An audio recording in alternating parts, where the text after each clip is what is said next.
इतिहास लिखा है इसमें, कुछ खास छिपा है इसमें। इतिहास लिखा है इसमें, कुछ खास छिपा है इसमें। मर्यादा है कोई वादा है, विश्वास रखा है इसमें। सात फेरों से मिला ये तो उपहार है, मेरा श्रृंगार है ये, मेरा श्रृंगार है, मेरा श्रृंगार है ये, मेरा श्रृंगार है। मंगलसूत्र, मंगलसूत्र, मंगलसूत्र, मंगलसूत्र, मंगलसूत्र, मंगलसूत्र, मंगलसूत्र।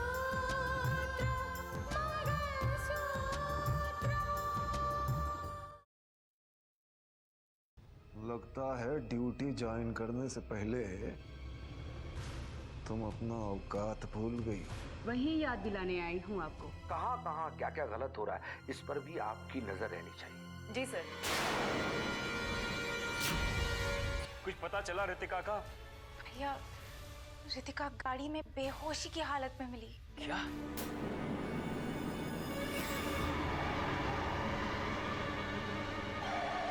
हाँ, हमारी कोशिश तो यही है। भले वो जिद्दी सही, लेकिन उसके घर वाले तो इज्जतदार हैं। वो अपनी इज्जत बचाने के लिए अपनी बेटी को ये नौकरी कभी ज्वाइन करने नहीं देंगे। तो हमारे लिए क्या हुक्म है मैडम? तुम ये तस्वीरें लो और जल्द से जल्द रितिका के घर पहुंचाओ, और साथ में एक चिट्ठी लिखो, और उसमें लिखो कि वो अपने कदम रोक ले, नहीं तो ये तस्वीरें हर अखबार की फ्रंट पेज पे होंगी। ठीक है। और इस चंदन का क्या किया जाए? तुम अपने गांव चले जाओ, और जब तक मैं या सर ना बोले तुम वहां से वापस मत आना, ठीक है? जी मैडम। राघव, ये लो। Thank you madam. और आगे के दरवाजे से नहीं, पीछे से जाना, ठीक है?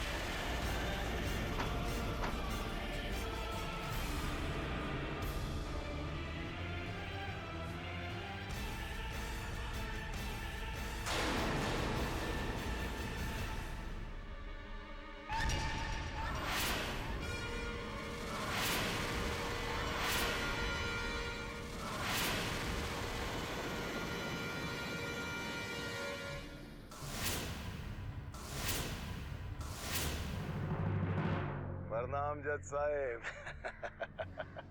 आप यहाँ क्या कर रहे हैं? आप ही से मिलने आया हूं। आपकी हरकतों को जानकर खुद को रोक नहीं पाया, इसलिए आना पड़ा। और वैसे भी आप जैसे लोगों से इसके अलावा और क्या उम्मीद की जा सकती है? अरे अरे अरे जज साहेब, कहा अनाप शनाप बके जा रहे हैं। अरे हमने तो एक सभ्य नागरिक होने के नाते, एक समाज सेवक होने के नाते आपकी बेटी की ज्वाइनिंग ऑर्डर पर स्टे लिया है, बस। आप तो नाराज हो गए। आप राजनीति की लड़ाई लड़ते हैं और मैं कानून का सिपाही।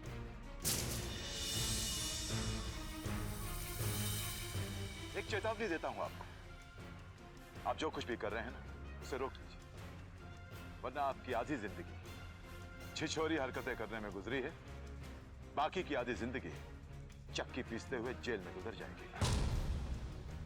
ये जज साहब, ऐसा क्या कर दिए हैं हम? हाँ, ऐसा क्या कर दिए हैं जो आप इल्जाम पर इल्जाम लगाए जा रहे हैं, लगाए जा रहे हैं? अगर आप ही की भाषा में समझाऊंगा ना, तो आपको हजम नहीं होगा। बस इतना कह देता हूं कि अगर बात निकलेगी तो बहुत दूर तक जाएगी। वाह, जो कुछ भी आप कर रहे हैं ना, ठीक नहीं कर रहे। अरे हम कुछ नहीं किए हैं, कुछ भी नहीं किए हैं भैया। हम तो बस एक पहल किए थे और फैसला कानून पर छोड़े थे। अब कानून ही एक देशद्रोही की पत्नी को कलेक्टर बनाना चाहता है, तो हम क्या करें? हम रिबला से? ये राजनीति की भाषा है बोलना छोड़ दीजिए। दिल में कुछ और, जुबान में कुछ और। एक बात मेरी बड़ी ध्यान से सुनिएगा। मैं जानता हूं कि आप यूं ही रितिका को रोकने की कोशिश नहीं कर रहे, इसके पीछे कोई बहुत बड़ी वजह है। कहा था ना मैंने कि बात निकलेगी तो बहुत दूर तक जाएगी। जो कुछ भी कर रहे हैं ना, उसे बंद कर दीजिए, वरना आपको इस बात का एहसास हो जाएगा कि आप खुद को समझते क्या हैं और असल में आपकी औकात क्या है।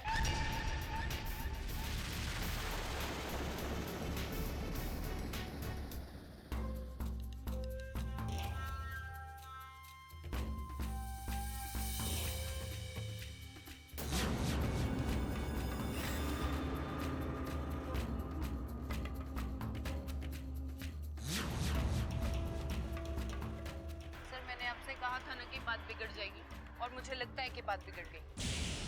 अरे डाली, इसने हमको हमारी औकात याद दिलाने की कोशिश की है ना। अब हम इसको बताऊंगा कि हमारी औकात का है और हम का कर सकता है। विधवा बेटी का बाप है बेचारा, लहू के आंसू तो रोएगा ही।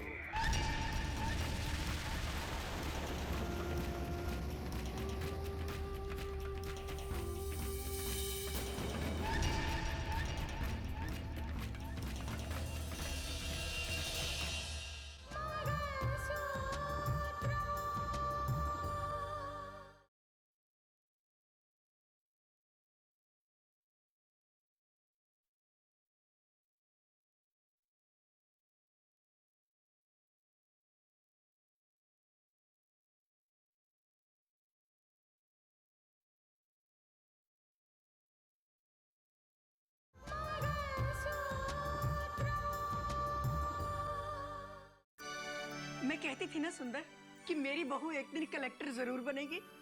देखा, आज वो कलेक्टर बन गई। हाँ बुआ जी, बड़ों के मुंह से निकलने वाली बात एक आशीर्वाद बन जाया करती है, और आपकी बात आखिर सच हो ही गई ना। आज रितिका भाभी ड्यूटी ज्वाइन करने वाली है। हाँ। अरे सुंदर, तुम किस सोच में डूब गए? नहीं, कुछ नहीं दी। मैं बस ये सोच रहा था कि जितना आप उसके बारे में सोचती हैं, क्या वो भी आपके बारे में उतना सोचती होगी? नहीं। हाँ, क्यों नहीं? जैसे मैं उसे नहीं भूल सकती, मेरी बहू भी मुझे नहीं भूल सकती। अरे छोड़िए दी, ये सिर्फ खुद को बहलाने वाली बात है और कुछ नहीं। शिव शिव शिव, भगवान गलत ना बुलवाए। लेकिन पता नहीं दी, मुझे तो ऐसे लगता है जैसे अब तक वो अपने पति के मौत के गम को भी भुला चुकी होगी। और नहीं तो क्या। अरे उसकी जिंदगी में काम ही क्या है? बस एक ही तो काम है। उसकी जिंदगी का एक ही तो मकसद है कि किसी भी तरह से वो कलेक्टर बन जाए, बस, और कुछ नहीं। अरे इस तरह की औरतों की नजरों में रिश्तों का कोई महत्व नहीं होता। वो तो बस रिश्ते पीछे रह जाते हैं और ये आगे निकल जाते हैं। मेरी बहू ऐसी नहीं है। अरे क्या ऐसी नहीं है? अगर ऐसी नहीं होती तो क्या अब तक वो आपसे मिलने नहीं आती? यानी आप ही सोचिए, मेरी बात पर यकीन मत मानिए। अरे इतना बड़ा मकाम उसे हासिल हुआ, इतनी कामयाबी उसे हासिल हुई है, और रिश्तों का लिहाज करते हुए उसे तो सबसे पहले आपसे मिलने आना चाहिए था, है कि नहीं? वो आएगी, मुझे पूरा यकीन है।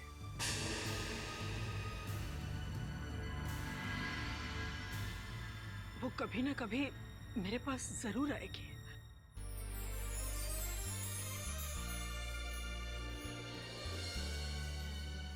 माँ जी, रितिका,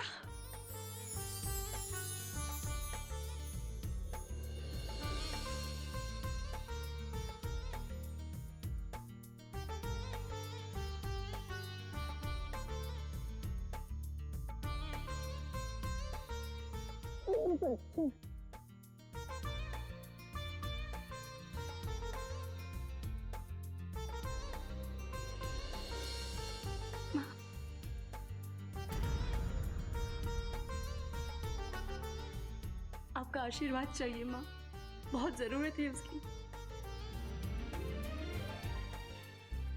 बेटा, मेरा आशीर्वाद तो हमेशा तुम्हारे साथ है। ईश्वर तुम्हें हमेशा खुश रखे, तुम कामयाब हो और सबका नाम रोशन करो।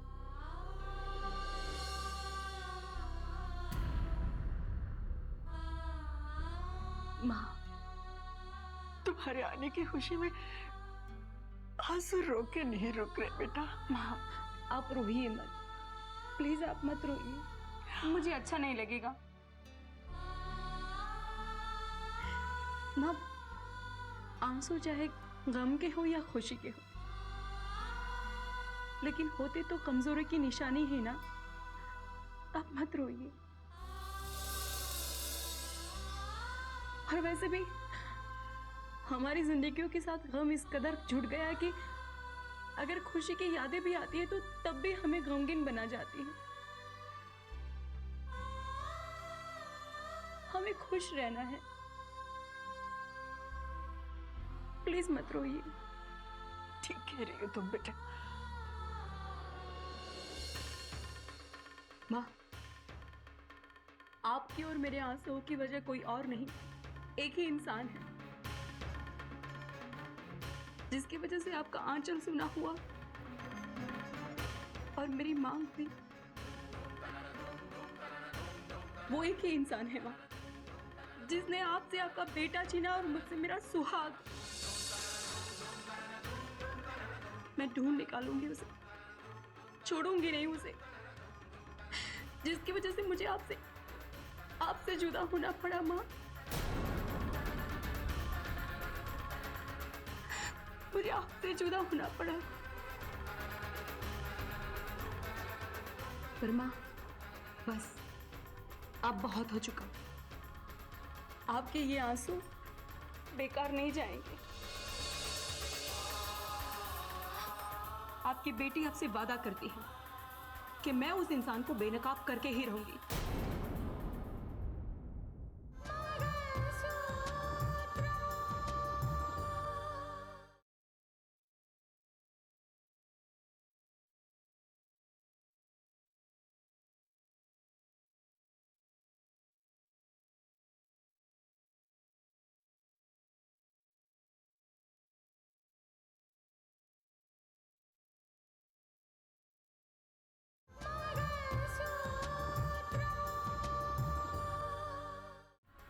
मैं आपसे वादा करती हूँ, आपकी बेटी आपसे वादा करती है कि मैं उस इंसान को बेनकाब करके ही रहूंगी। जो काम आज तक कोई नहीं कर सका ना, वो काम मैं करूंगी माँ, मैं करूंगी। अब हर सच्चाई सामने आएगी, हर सवाल के जवाब मिलेंगे। रात पर सो नहीं सकती उसके बारे में सोच सोच के। वो कौन है जिसने हमारे घर में हथियार रखवाए? ऐसा कौन है जिसने हमारी जिंदगी में इतने दुख भर दिए? लेकिन माँ, अब जब पर्दा उठेगा ना, तो हर सवाल से पर्दा उठेगा। मैं आपसे वादा करती हूँ। भाभी, आप कलेक्टर बनने वाली है? अरे, मेरी तरफ से बहुत बहुत शुभकामनाएं आपको। शुक्रिया।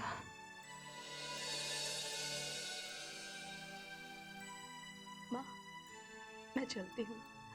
वो घर पे सब मेरा इंतजार कर रहे होंगे ना? ठीक है बेटा। आशीर्वाद दीजिए।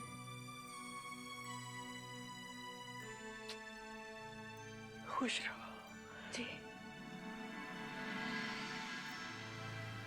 चलती हूँ माँ, अपना ख्याल रखना। बेटा, अपना ख्याल रखना। हाँ, जी।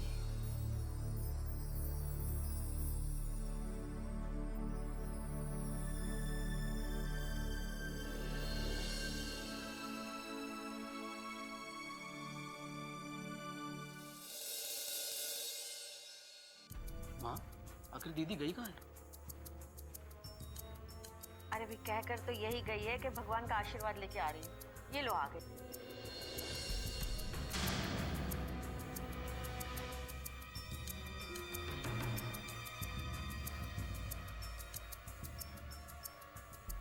अरे आ गई बेटा भगवान का आशीर्वाद लेके।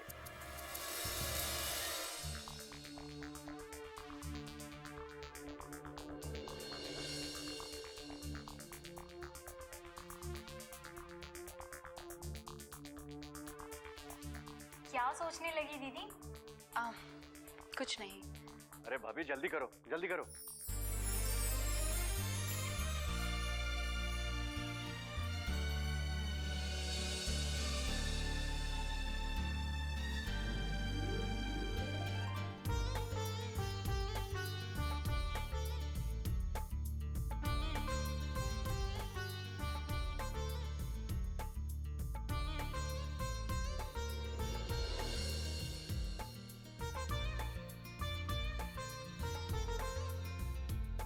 माँ आशीर्वाद दीजिए, हमेशा कामयाब रहे।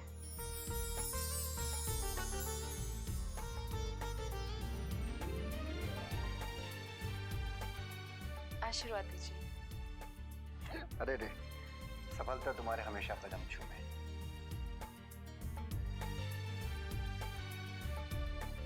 चाची आशीर्वाद। दीदी अब चले?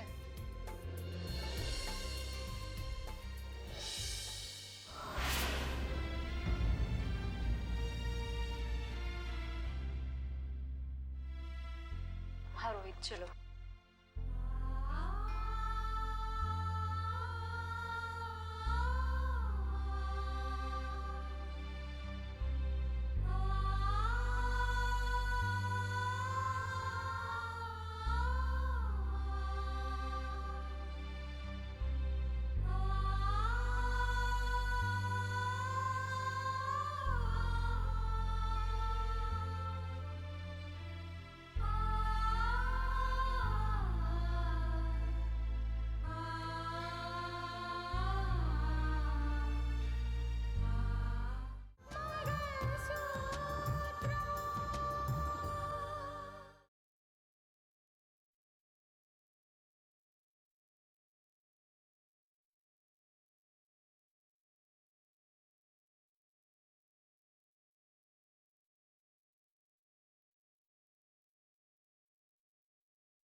Good morning sir.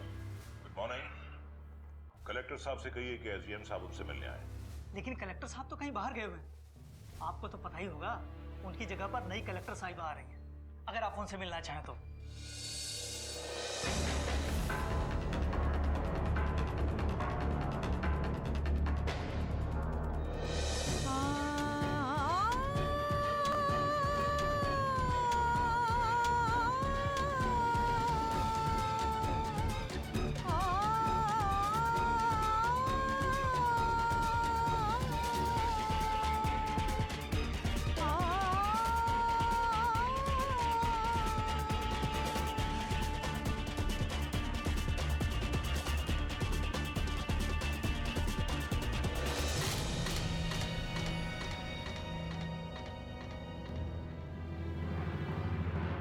Good morning madam.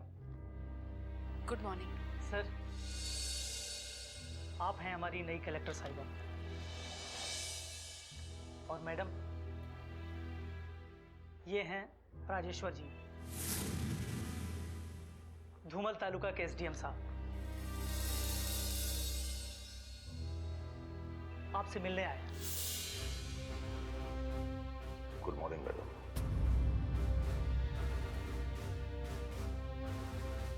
Good morning.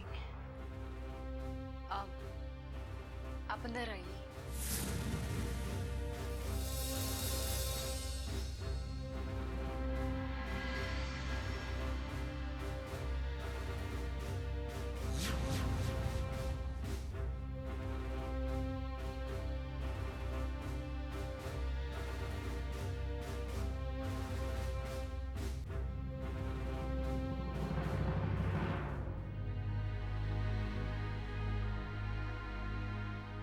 आइए सर, आइए आइए। बैठिए। जी मैडम। जी।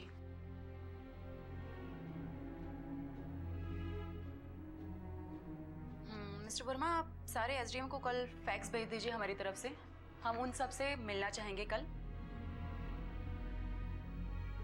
ताकि उनकी समस्याओं को अच्छी तरह से हम समझ पाए। ठीक है? जी मैडम।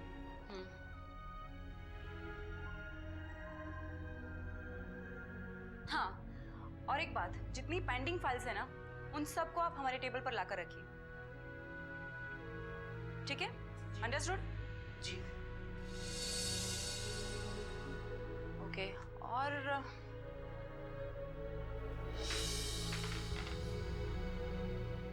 सॉरी,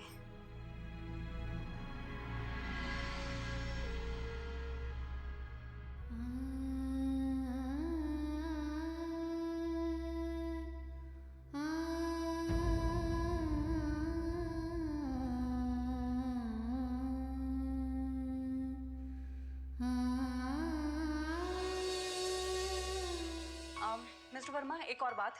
जी। आप पूरे स्टाफ को ये बता दीजिए कि अगर अपने ऑफिस में कोई भी समस्या लेकर आता है तो उन्हें बाहर रोका नहीं जाएगा। इमीडिएटली मेरी कैबिन में भेजा जाएगा, ताकि हम ज्यादा से ज्यादा लोगों को मदद कर पाए। अंडरस्टूड? ये लीजिए आपकी फाइल। जी मैडम। जी, आप किस लिए मिलना चाहते थे?